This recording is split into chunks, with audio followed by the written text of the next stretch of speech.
even if we are involved in some spiritual practice, the tendency, I think it, I'm going to go out on a limb here, Raghunath.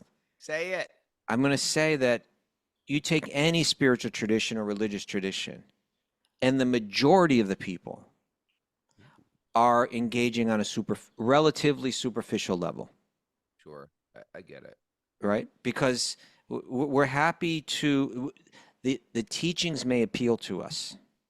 The community may appeal to us. The outfits, the clothing may appeal to the us. outfits may also appeal to us. The Sunday feast may appeal to us.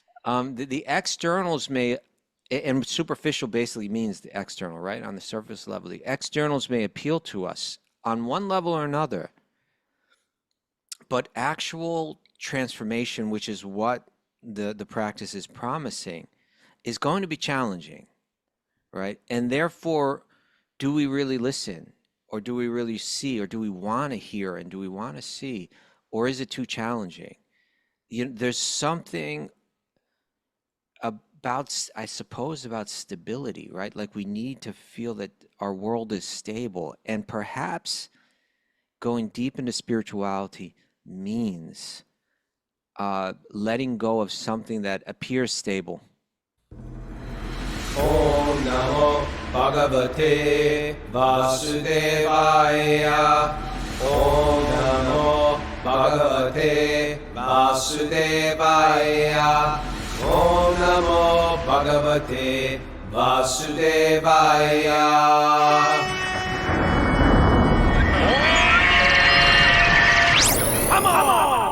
Live from Super Soul Farm, this is Wisdom of the Sages, a spiritual podcast with your host, Raghunath, and co-host and senior educator at the Bhakti Center in New York, Kaustubha.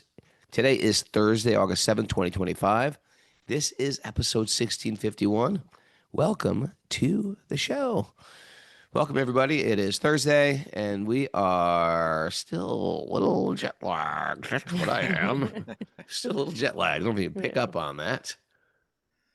We had a full day. I had a full-on day yesterday, but I thought, my sleeping was pretty regulated, but I'm tired.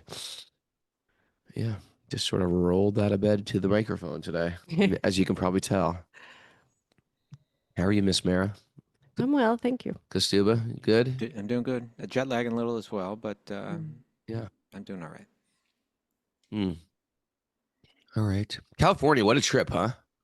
My kids so much took that that. Could be said, yeah. My kids took that. What was it called? The Waymo car. Oh, okay. We entered like the futuristic zone when we went. I know. Out there. Well, it's like I live in a farm community. These guys are driving driverless cars. There's driverless cars going all over Los Angeles. We saw it for ourselves. It's happening. And San Francisco, and they're picking you up, and they're dropping you off, and they're good for kids, I think. I mean, it's good for getting your kids around without driving them around. Not that much more than an Uber. I mean, a driverless car, what could go wrong? And then not only that, we also saw like, I guess it was some food delivery, but it looked basically like a cooler on wheels driving around the sidewalk on its own. I know. Like a cooler, like an igloo cooler on wheels, driving around, delivering stuff. I still can't figure out how those aren't stolen. They must have all kind of tracing devices, and I guess they have cameras all over them and tracing devices. And anyway, I'm living in the future there in California. Yeah, that was like some real Jetson stuff that we were. That was very Jetsons. Everyone wants a tip for everything. You notice this? Tips have become out. Where are we going now? Now we're going into some. I'm just talking to you. You're going into a comedy routine now. I see. Okay, go ahead. It isn't comedy. It's like it's a tragic comedy. That's true. Everyone puts. It's like everyone wants a tip for the common stuff that's not supposed to require tip. That's right, Mary. She's breaking. It's like there used to be a tip jar, and that was like, come on, a tip jar. You want a tip jar for handing me a drink? Handing me it, Yeah. Anyway, now it's sort of like they have that iPad where it's like it's really confronting. Before you can walk away from my eye grip, my dristy that I have on you, You have an option. You can give me 10%, For something that 15%. shouldn't require tip at all. Yeah, or 25%, or no tip. You can look me in the eye and write no tip, or tip of your choice. Or then they I'm left. start that tip at 20%, which is like 15% used to be kind of considered like this. I think they started at 10%, but yeah, I'll give them that. On the taxis, they started at 20. At 20, it's just like it's intimidating, and you put on the spot. You had some 411 on this, right? You had some intel. Yeah, well, I have a friend who moved over to the Stripe thing where because it gives you the automatic pop-up screen where it asks you what you want to tip, and all of a sudden, his staff who like pulled the tips and they added a little bit of money to the wage, but not a lot. We're making like $55, $65 an hour, and they're like high school kids making sandwiches for him after school, basically. Well, in the rock and roll game, Sachi Suji was telling me that because he does the merchandise business, the merch guys selling shirts at the shows were asking for tips also. So you buy like a shelter shirt. We didn't do this, but of course, but you buy a shelter shirt, and then you have a tip for the shelter shirt. You have and the interesting thing, kid, Yeah, go ahead. right? You're just doing what you do, and I got a tip. I got a tip for everything. What I don't get is the self-checkout is asking for a tip. Self-checkout things are asking that for tips. I was like, How's that? if I'm self-checking out, I want a tip. You should be giving me the tip. I should get a couple coins. I'm not even asking for 10%, 5%. Self-checkout line and figure out the math here. Okay, Put everything on the proper cart. Give me a perk. Okay. I believe that what we're discussing right now might fall under the category of prajalpa. Right. Yeah. Well, no, it's life. It's life, and perhaps life is prajalpa. Are we not supposed to say anything but Hare Kata? Like, how would we move in this world? How do I say, get me a glass of water? Don't Wouldn't worry it be about great if Krishna had a glass of water and it was given to me as prasad? that. That's what Yeah. Maris Like, gives how do you setting- speak? Okay, but we don't have to go on about tips. It seems like you've got some issue with this. It's okay. Let it go. Well, I was just appreciating California there for a little bit, and now Okay. I'm Complaining. Now I'm complaining about Now you're California. burnt out. Okay, Mara, let's check in with you. morning. Hello. Are there any announcements to make this morning? Yeah, I wanted to mention that this Sunday at the Bhakti Center is the Urban Davy, the monthly the women's Urban Davy. sangha. Yeah, Yeah, you got a tip there too at Urban Davy. Know what the hell? it's 11 a.m. to 12:30. You can join on Zoom. And the topic this week is why we are who we are, the ins and outs of karma. And that's with Oh. Gopi Mata. Really? Oh, You know Gopi what'd be Mata. good if after the show, everybody on There you Zoom go. was like, you know what, Raghu did good today. I'm gonna go PayPal him a tip for that show. I he was sense pretty. it. I sense I'm not even asking. resentment. I'm not. Mara. You know what? I'm not even asking for like 10%, 20% like that. Just like throw something. Here's us. Raghunath, people do that on a monthly basis here. Yeah, I do. I guess They do. actually do that. I know, but we should do it on a daily basis. This is why this show financially is going downhill. You know what I mean? We should do it on a daily basis. You like today's show? You I'm tip sensing today. I'm sensing some And angst we should put it on the message board, and we should message it to each person. Hey, I'm sending you this. You can also write no tip if you want. If that's your response, you can write no tip. Nancy R will be like, no tip today, Raghunath. Lori Pagan the Chief, no Your tip. resentment will Good, only but increase. No tip. As a matter of fact, if like 90% of the people gave you a tip, but 10 didn't, you'd be feeling the same kind of angst because like, why didn't those 10% give But at least the boat would float. anything? I sense resentment stirring up. Raghunath, we need to break through to new levels. There is some resentment going on at the tip. But you know what? We don't go to places here that much that ask for tips. We just don't. Mara's the best cook. I don't go anywhere else. I should tip her. Yeah. Although, you know what I got? Ask you You know for what I tip got her her. for her birthday? You're gonna like this. What do you get? I got her a gas stove. We needed a new stove anyway. Oh, you could do that. Well, like you got to that? install. The guy is coming to look at the. Such an propane. improvement. Well propane. done, Raghunath. Well, look at Mary, how happy she Yeah. is. It's a great gift. What do you mean? What an improvement! She has a beautiful kitchen. I do. No, it's a huge, when you got to cook, it's a huge improvement to have that gas stove over that, what do you even call that electric thing that you have there? An electric stove. Oh, what do you call that thing?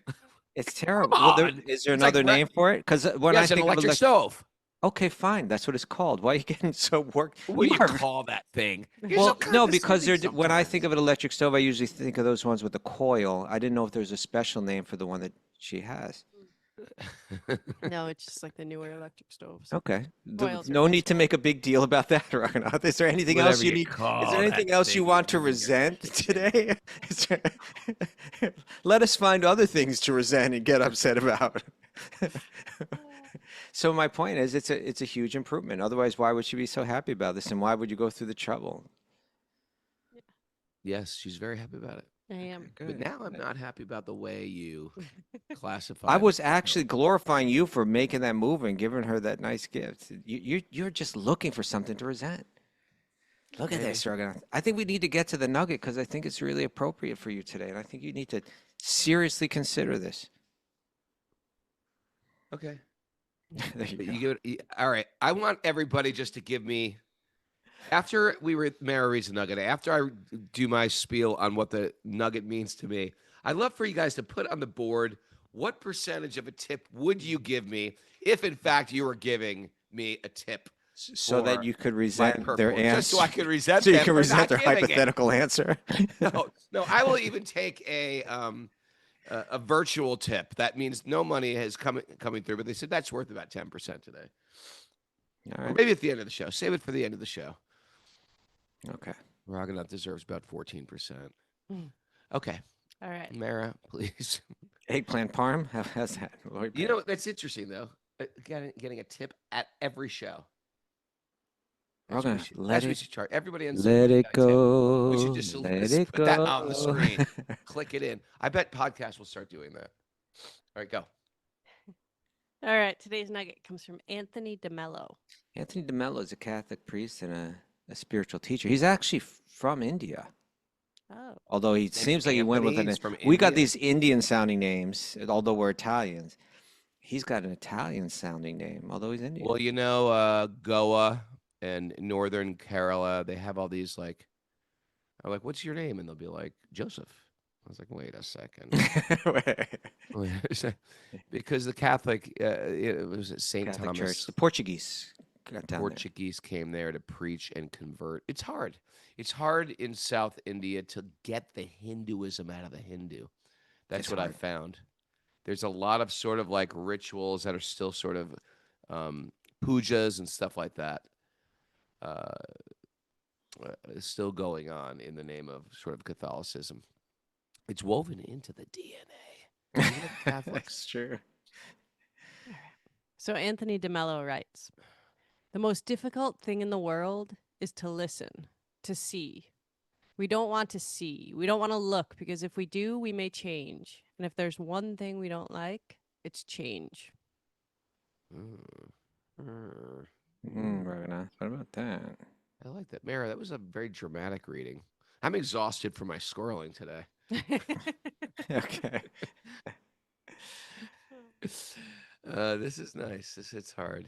I think if we're honest, most of us know it's like what it's like to almost change, right? We come close, we pick up books, we go to the class or we take the seminar, we're working on ourselves, right? But there's still some, wall we don't want to break through.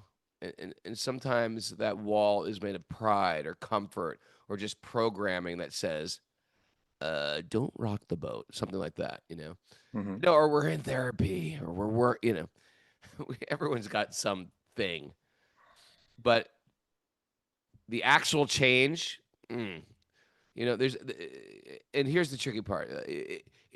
This doesn't just show up in like secular life, like career or family roles too. It can show up in our spiritual life. It's here in my deep spiritual practice, right? We can carry the same mechanical mindset, the same resistance to change. I can carry that into a temple or my church or to my yoga. And, we think we're doing the spiritual thing, but underneath, we're just maintaining old habits, avoiding the actual difficult work. I was talking to Jiva G and Mike Stone, and they were saying about people get into You had like a little conference call? I didn't, but I just talked to them individually. And they were saying, people get into 12 steps, but they just don't want to do the steps. or people want to get into bhakti. It's the same thing, and they just don't. There's a good 12-step sayings. Things don't. If things don't change, things don't change, or it works if you work it. These are some. It works if you work it. Okay. Yeah. Anyway, uh, What are you trying what's to his say? name right again? now? DeMello. Yes. He nails it. It's because real change is actually scary. It threatens the ego. It means I have to become a different person. It asks us to let go of our control, but that's also where the magic is, right? Right. That's the threshold where life can finally open up. We just have to be willing to look, really look, and not turn away when the change is there knocking.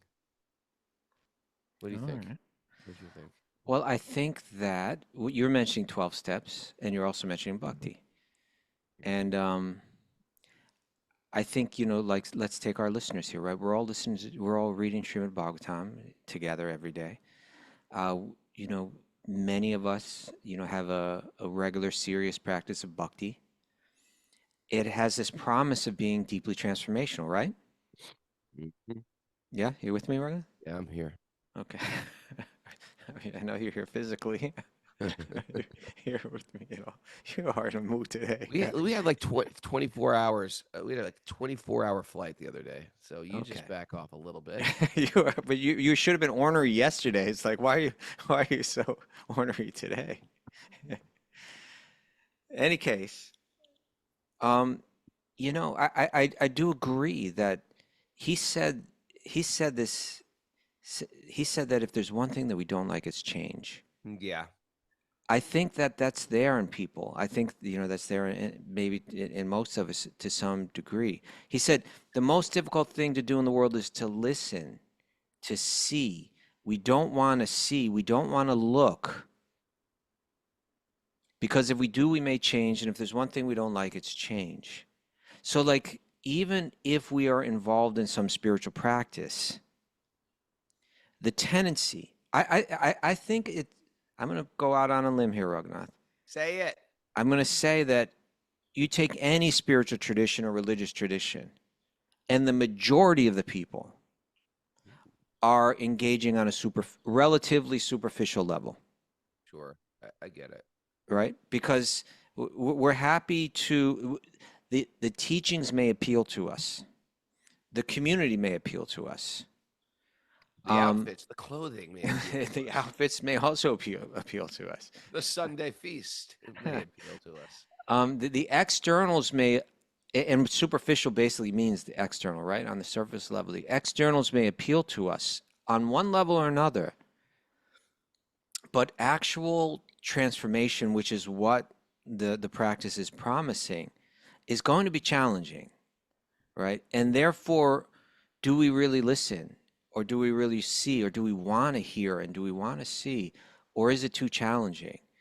There's something about, I suppose, about stability, right? Like we need to feel that our world is stable. And perhaps going deep into spirituality means letting go of something that appears stable, right? And I suppose it's like, what this, these are things we identify that are well identified in Vedanta, but it's what's unstable.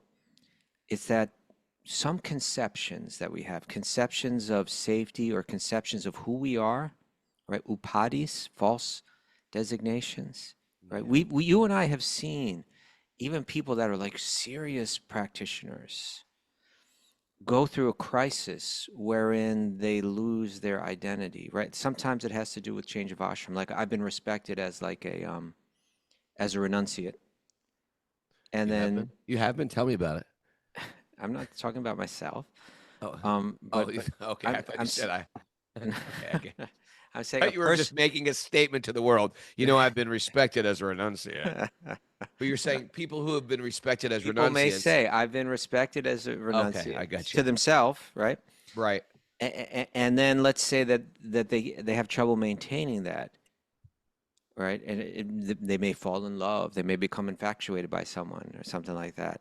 Now, not only do I need to make a change externally, but now my very identity has been that what I felt was stable and grounding is no longer there, and I feel lost, right? Because I have to go through some kind of identity shift. Sure.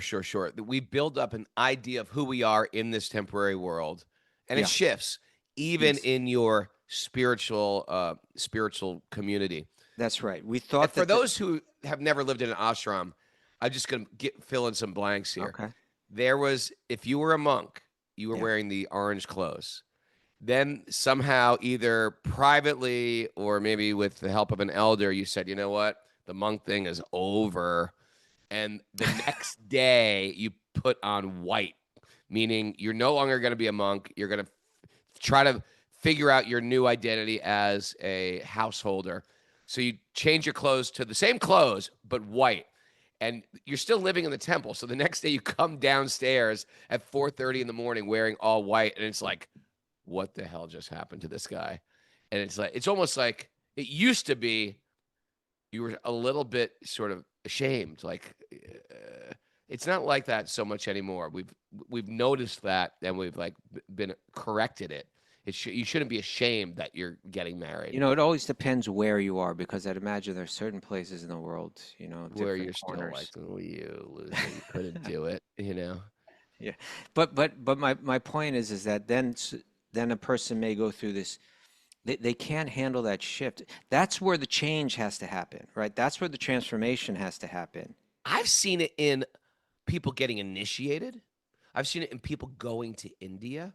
I've seen What it have you seen? people putting on those saffron robes. And then all of a sudden they realize I got initiated. I was expecting transformation. Nothing happened.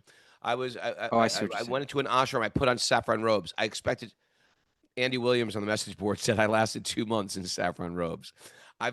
I know a good friend of mine in another spiritual tradition, in the Shivananda tradition.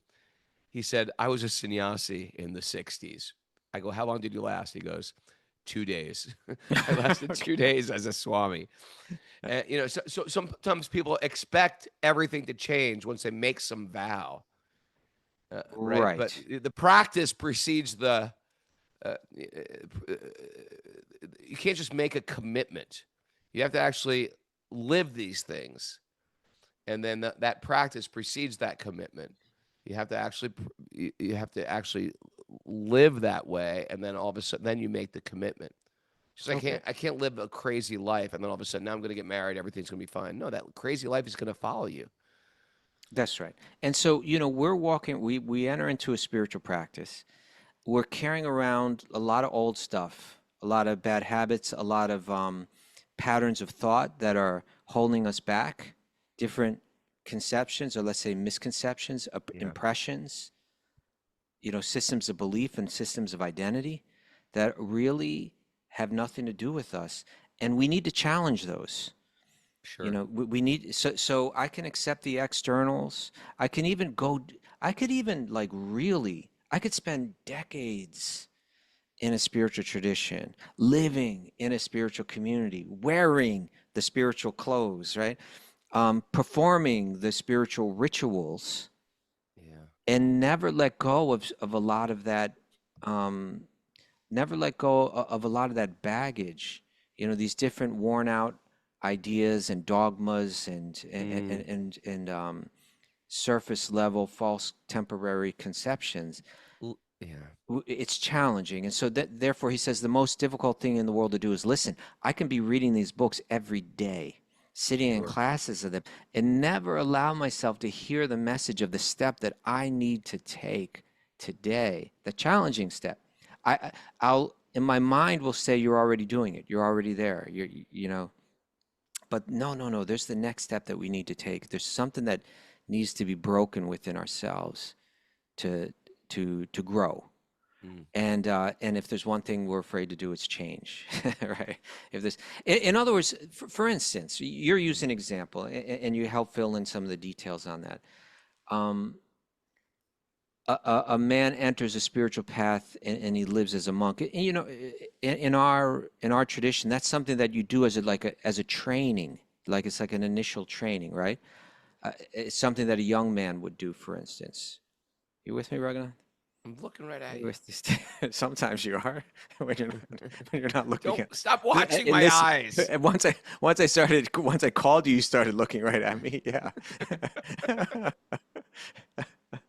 But you know, this you go through a training as a monk, right? I'll live as a monk. I'll live celibate. I'll study. I'll live this life of simplicity, and then I may go into the world as a married man, right, and live that out, right? And then I may go towards renunciation again, like later in life, for instance. But when you get to that point, let's say you make that change. You put on white clothes, for instance, and you say, okay, now I'm entering into a new role in life. You need to let go. Like, in other words, there's a certain within Vedanta and within Hinduism, there's a certain prestige that comes with the orange cloth. Oh yeah, are you You kidding? you get a certain You get respect. top-notch, top-tier treatment. Yeah, a lot of times you do. A lot of times you do. Yeah. Like Rabindranath Prabhu would always make this comment, sort of a joke. He would say, "What's the quote?" He would say, are you?" Because he's been married for many years. He has grandchildren. He said, are you going to take sannyas one day? He says, "No, I prefer the renounced order of life." Okay, right. Because when he takes sannyas, you start getting everything on a silver platter. Yes. Yeah, when tradition, and that's there. You know, anyway, we could go into a long thing about that. But my point is that at every stage we need to be trying to understand, what is it that I need to hear? What is it that I need to understand? What is it that I need to let go of in order to grow? You know, it may be that I'm doing a ritual again and again and again, and I haven't actually penetrated into the real meaning of it, so it hasn't been transformational, right? It may mean that I'm hearing an instruction about my own identity, you know, I think I'm already there, but I actually haven't really put my own mind and heart under the microscope, identified what I don't like there, and really intentionally let it go. And you know, and it gets challenged in life, especially in our relationships, you know, where when we realize, oh, I am that person that I read about in these texts and think that's not me, right?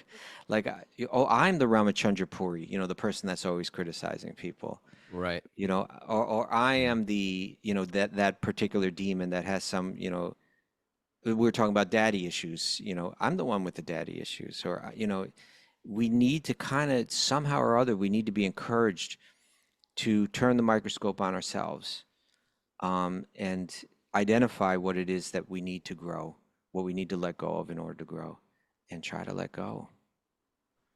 Oh, Somehow we have to find a way to I do it. like Or this. we got to help each other, I think, huh? I can help you. I'll help you.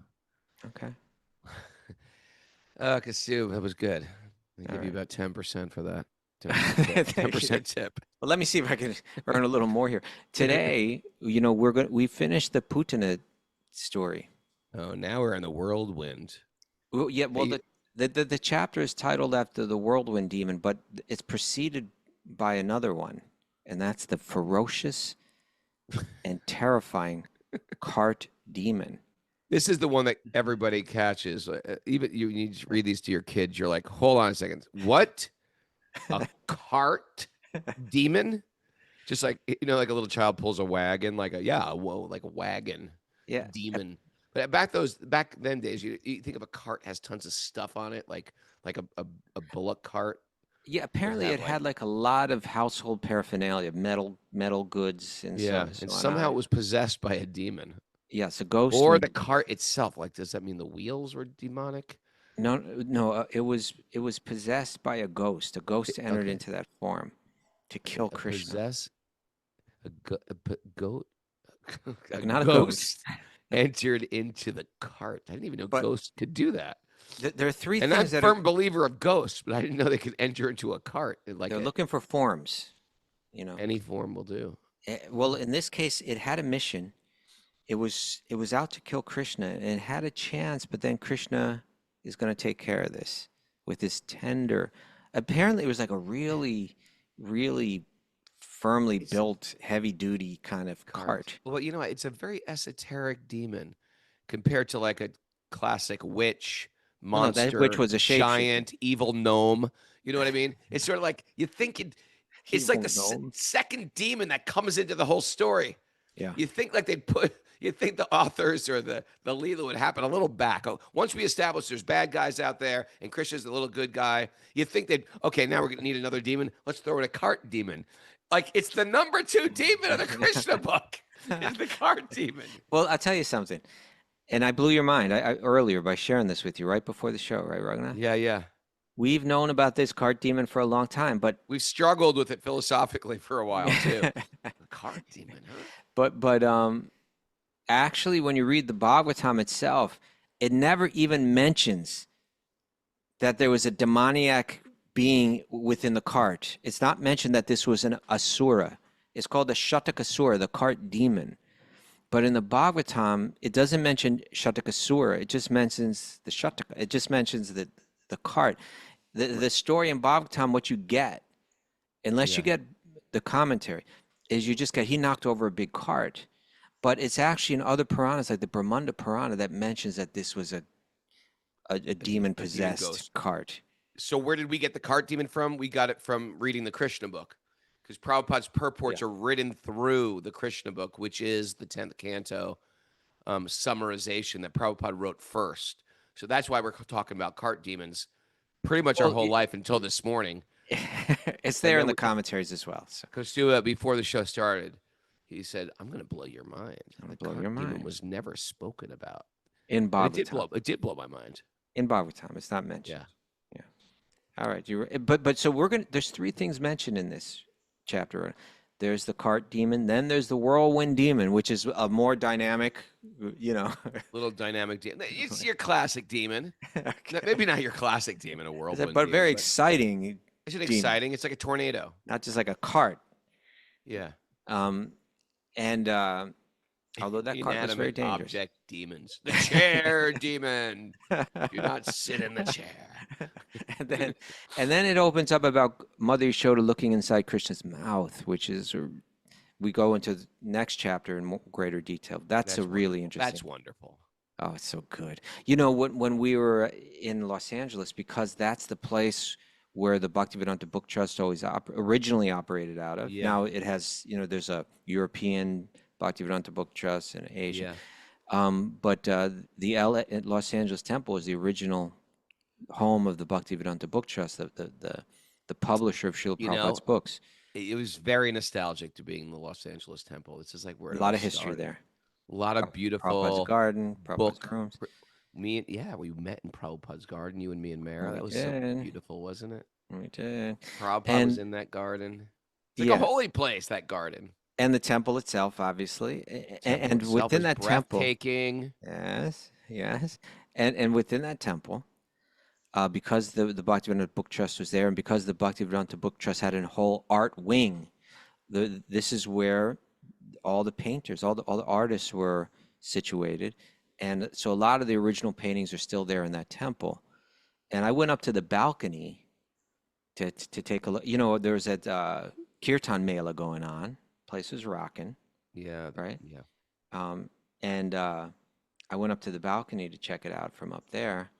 And as I went up there, I just saw, oh my God, there's like so many of these original paintings, even up there on the balcony. I know, on the balcony. There's Srinivartas up there. Srinivarta's there, as well as Mother Yashoda looking in the mouth of Krishna. What a painting that is, right? Oh, I've always loved that painting. And if you want great Lord Chaitanya paintings, you got to go into that LA temple, lay on your back. Oh, Raghunath. And the ceiling is unbelievable. Giant 8-foot paintings of Lord Chaitanya's pastimes. Well, I went to Svavas Prabhu, who's the temple president, and also like the Bhaktivedanta Book Trust trustee. And I said, those paintings on the ceiling, because I was there last year for the first time after many years, like 20-something years. Yeah. And I looked at those paintings and I said, these paintings are so awesome. There's one that it just captivates my mind, Raghunath. You know which one? The one where Sri Chaitanya is revealing himself to Sarvabhauma Bhattacharya. The way that Sarvabhauma is represented, and Sri Chaitanya, he looks like he's out of like one of those Roman paintings or something like that, you know? Yeah.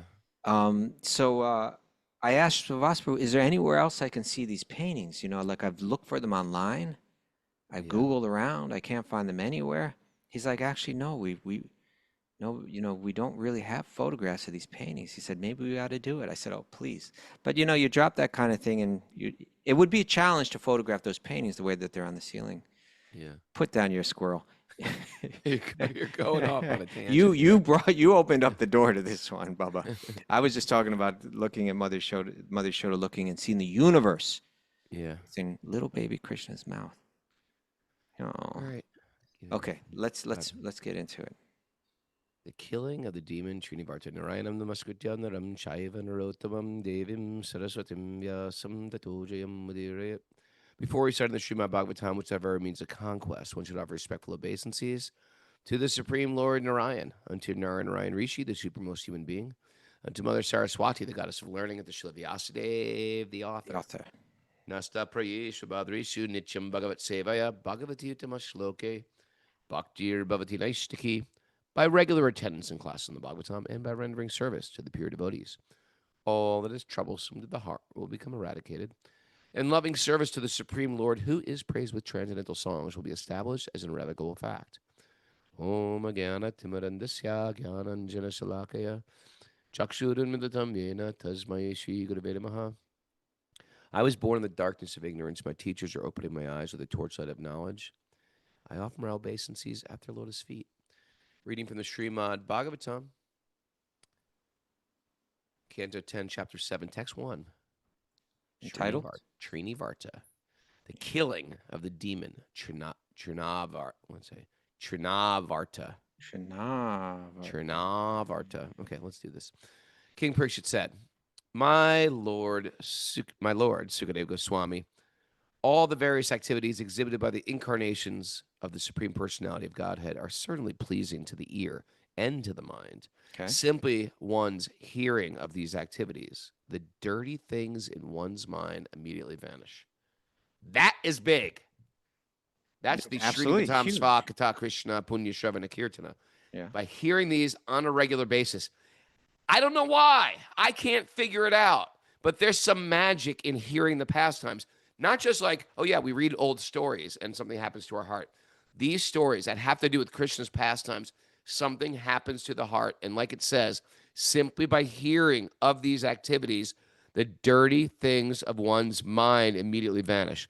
Sometimes if you hear of dirty things, you think, well, what does that mean? Like, sex, illicit sex.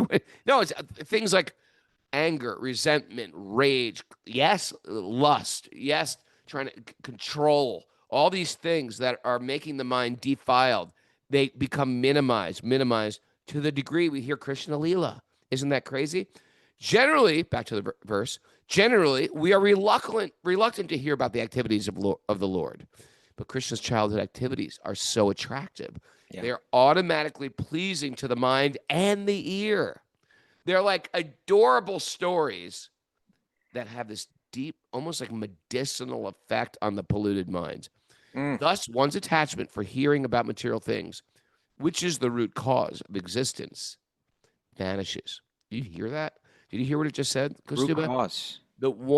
Thus, one's attachment for our reason for material existence means we're attached to the mundane. Why can't we be spiritual today? Because I'm attached to mundane things and hearing about mundane things.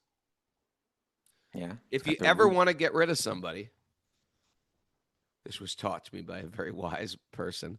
Just talking Bhagavatam. Yeah, you just say, hey, if they're like invading your space, being a space invader, say, oh, I'm so glad you're here. I was just about to read the Chaitanya Charitamrita. I was just about to read the 10th canto. They'll be like, I'm out of here.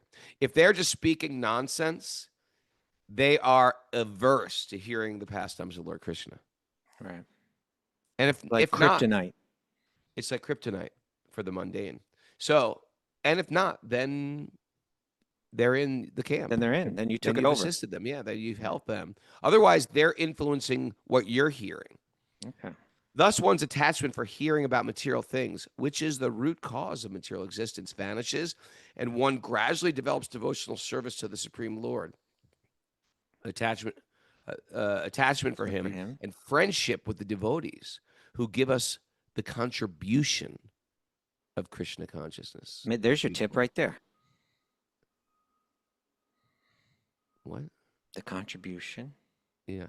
If you think it fit, kindly speak about those activities of the Lord. This is a very beautiful verse. Okay, I'm glad you like it. There is so much here. All right. Please describe other pastimes of Krishna, the Supreme Personality of Godhead, who appeared on this planet Earth, imitating a human child and performing wonderful activities like the one we just read, the killing of Putana. Okay. Now, Sukadeva Goswami said, when Mother Yasoda's baby was slanting his body to attempt to rise and to turn around. In other words, the baby usually lies on the back, right? But I thought he was already 5 years old at this point. No. Oh, 5 days old. Well, he was 5 days old. Now he's like a month or something old. Like, okay. But, this attempt was observed. but- Okay, so that turning over of the baby, when a baby turns, there's a big deal. they have a very Vedic ceremony for that. Yeah, he flipped over. Yeah, well, we in America, we do things like that. I remember the first time, like, my child waved. That was like a big deal. Okay. Or the first words. He said a Of word course, there's today. the first words and the first steps. The Those are good. toddling, the first grains. So anyway, in India, whenever there's one of these specific, What's toddling? Toddling means the first steps? to walk, to toddle, Okay.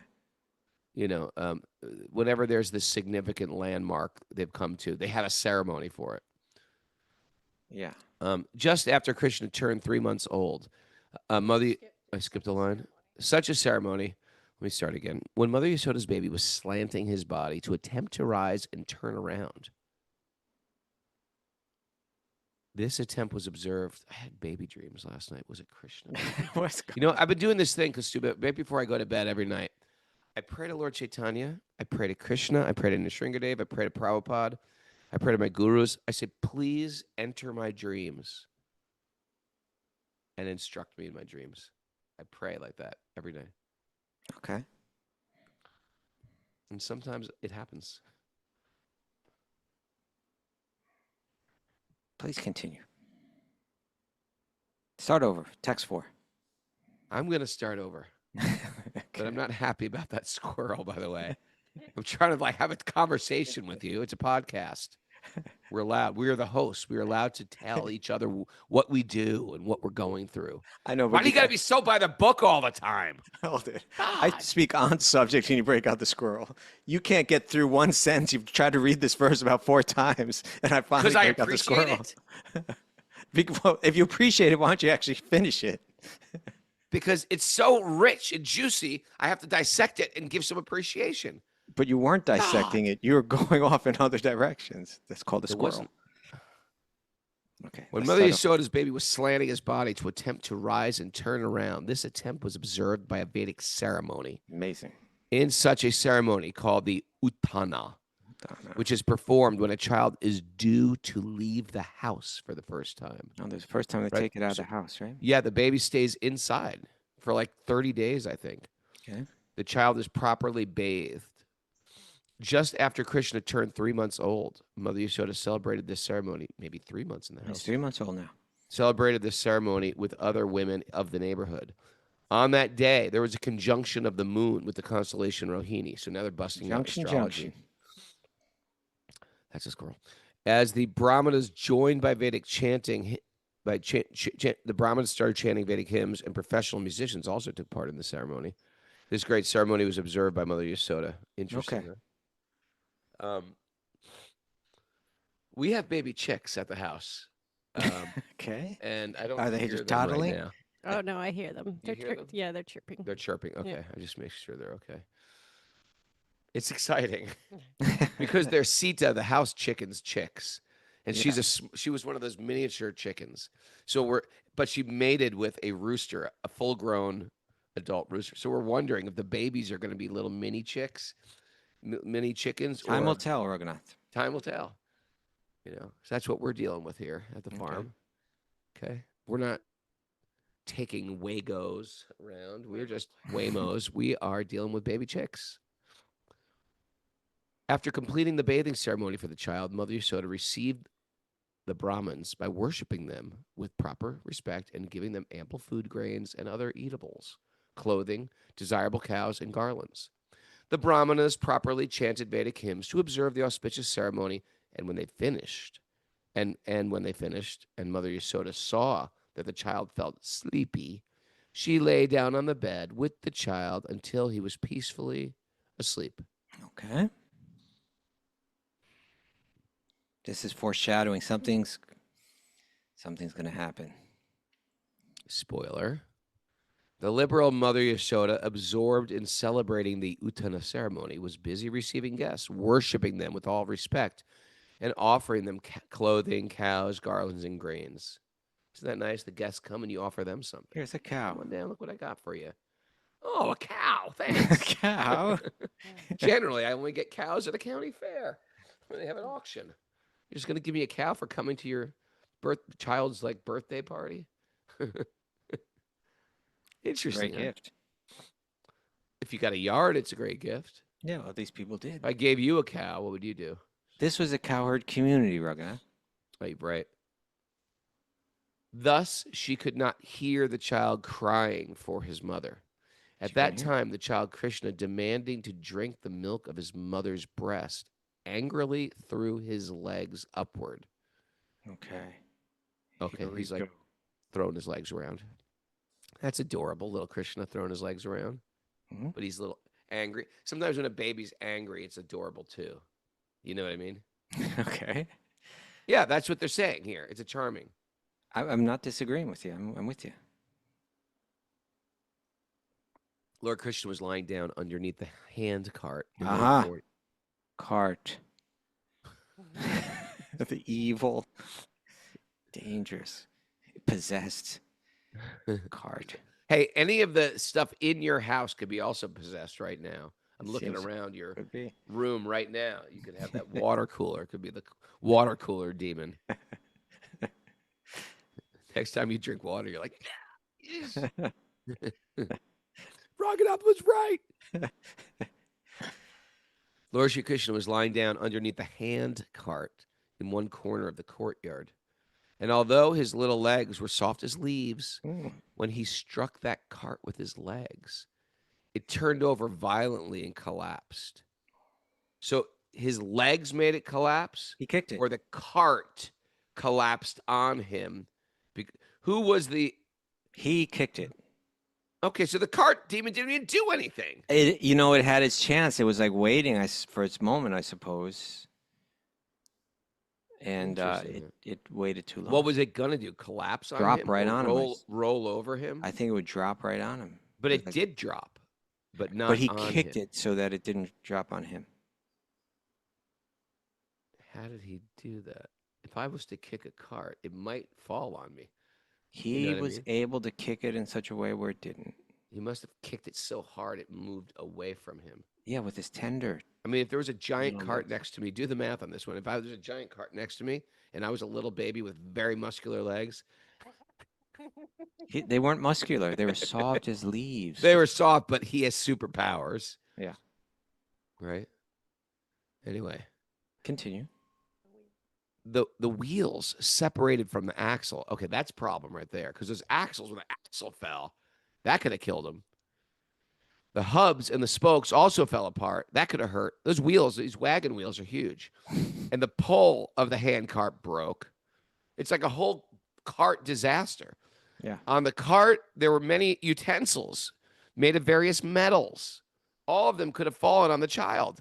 Yeah. And all of them scattered hither and thither. So it made a very loud noise. But not only that, but like an axle fell, a wheel exploded, Yeah, they all created a lot of noise. It all fell apart, but somehow he was in the midst of it. Now, Raghunath, I need to draw your attention to something. Yeah. So each one of these asuras or demons that Krishna kills, the different acharyas discuss them and they describe what they represent. God, Go ahead. you are too much. It is still morning here in the Capo household. Okay, what did I just say? You're about to say all the demons represent something besides just being a demon. Yes, and so Bhaktivinoda Ṭhākura, the great teacher of Bhakti Yoga, wrote about this. And he mentions that the cart demon represents, and this is where we connect to the to our nugget. See, that nugget wasn't just a random nugget, Raghunath. Of course, Prabhu. Sometimes people send in random nuggets, and I'm like, you don't understand, people. You The don't understand. nuggets are connected with the story. Just don't send me a nugget. You can I send a like nugget. it. It's very thoughtful. It's deep, but come on. It may have to wait. The cart represents the load produced by old and recently acquired bad habits, by laxity, and by pride. The mood created by thinking of baby Krishna, breaks the cart or removes this evil. Okay, it represents laxity. What else? Pride, Pride. bad habits, Check. both Got old that. and new. In other words, like all of the stuff that was weighing down that cart, you know, all of it's representing this old stuff that we're dragging around. Right. So by hearing this particular story, it works on removing your baggage. It Yeah. works on removing your bad habits. It works on removing a little bit of your chips away at your arrogance. This is what you're saying. Yes. This is what Bhaktivinoda Ṭhākura is saying. Yes, and so let's take, like we were discussing earlier, you take laxity. I'm on the spiritual path, but I'm not really hearing and seeing the instructions that are being given to me so that I can let go of these both old and recently acquired bad habits or my pride, right? As a matter of fact, I may be doing the spiritual practice and building my pride. I may be more proud, since I took up the spiritual practice. I may be more proud than I ever especially was when you have before. like an institution, because there's positions in yeah. the institution. You could might, become you might jockey for a position. jockey for position. You really got to be, if you're going to be on this path, you really have to be introspective. You really have to be thoughtful.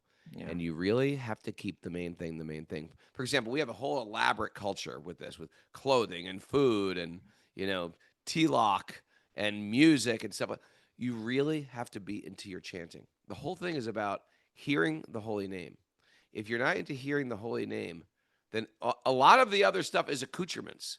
Yeah. To the main thing is to keep the main thing the main thing. Hearing the Bhagavatam, chanting the holy name, and being in kirtan, singing kirtan. Yeah. With while being tolerant and humble and offering all respect to others and not demanding respect for demanding any yourself. respect for yourself. Yeah. Yeah. It looks, Lamera just popped in the screen there. Oh, wow. You know why? Because You have a message for us, Mara. Well, it's that time. I thought it might want some takeaways. Okay. All right, before we get into takeaways, on the message board, I want percentages here. I want everybody on the message board to give me a percentage. What's my tip today? Kaustubha percentage and Mara percentage. Joey says 2%. What the heck? Raghunath, you resent it when you're asked to give the tip, and now you're doing it. I'm asking everybody, but I don't, because they don't have to pay anything. They just have to tell me what I was worth today. Let it go, Raghunath. Okay. Do you want to listen to the takeaways? I want to see the message board. Amy Mara, shut down the message board. I'm just no. Priceless. There we go. Nancy has got the right Thank answer. you, Road Rage. Yeah. Okay. Real change is scary. Yeah. Nothing changes if nothing changes. Raghunath. Nothing changes if Be with nothing us. changes. Break through our wall of pride for real change. Oh, we're Wall of Pride. Wall of Pride is a great name for a band. It is good. We're expecting transformation, but we're scared to really see. Yeah. Practice precedes transformation. Okay. What do I need to understand and what do I need to let go of to grow? Think about that one, Raghunath. Think about that. Say it again. What do I need to understand, and what do I need to let go of to grow? Okay. Turn the microscope on ourselves. Yeah, There's magic in hearing Krishna's pastimes. that's true. Let the cart demon chip away at our bad habits. I think it was Yamuna Jelly was telling us, who was it that does it? But there's someone that, one of her friends that was in her sage group. At the end of the sage group, she does takeaways, just like you, Mary. Oh yeah, that's right. And then